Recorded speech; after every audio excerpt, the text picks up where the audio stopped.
To Iyong's Resort, Balite Falls. Papasok ka pa lang, ibubungad na sa inyo ang napakaraming mga puno, kaya naman napakalakas maka-nature vibe. Medyo makipot po yung papasok, pero kasya naman po ang 2 wheels, 3 wheels, and 4 wheels. Basta wag lang po kayo magdadala ng eroplano, barko, tren. Pero kung may helicopter kayo, siguro pwede na rin dito. Pagpasok nyo po dito sa mismong resort, grabe, bubungad po sa inyo ang napakasariwang hangin. Sobrang presko po talaga. And honestly, ang unang impression ko po dito, grabe, sobrang ganda. Masasabi ko po na para po akong nasa isang paraiso. Napansin ko rin po na napakalawak din po nitong resort. Tapos marami rin po mga puno, mga halaman, kaya naman po talaga sobrang presko po talaga ng lugar na to. So ito na nga po, unang tanong and most frequent question, pet friendly ba itong resort na to? Ang kasagutan po, yes, pet friendly po dito. Tapos dito po sa part na to, meron po silang dalawang malaking swimming pool. Meron pong pambata, pang matanda, pati na rin po sa mga isip bata. Alam niyo ba, napansin ko yung tubig nila dito, grabe, sobrang linis po talaga. Sabi ng staff nila dito, yung tubig po ay nanggagaling pa po sa bukal.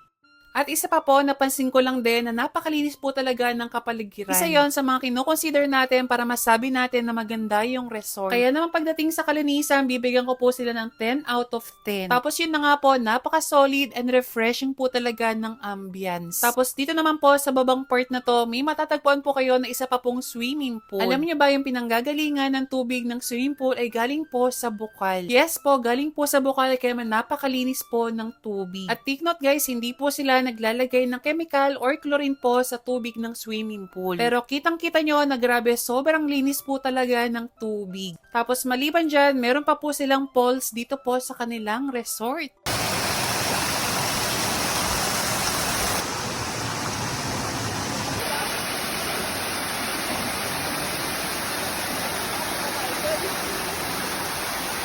Honestly guys, sa lahat ng mga falls na napuntahan ko dito sa Cavite, ito na yung pinakamalinis at pinakamaganda. Kung i-rate ko po ito, bibigyan ko po ito ng 10 out of 10 kasi grabe, sobrang ganda po talaga. Para sa akin, this is one of the best resort and falls na napuntahan ko. And I will definitely and highly recommend this place. Tapos meron din nga po pala sila ditong function hall for events. Pwede sa mga birthday, wedding, seminar, or any kind of occasion. Ang rate po nila dito is 15,000, good for 50 packs. Nga pala guys, yung entrance fee nga po pala dito is 180 per detour and 300 naman po per overnight. Tapos yung cottage naman po nila is 800 pesos, good for 10, at 1,200 pesos, good for 20 packs. Tapos maliban dyan, meron din po silang rooms na available na pwede nyo pong rent. Ang rate naman po nito ay 6,000 pesos po, good for 6 packs na po. Kung sa sobra, may additional 300 pesos na po per head.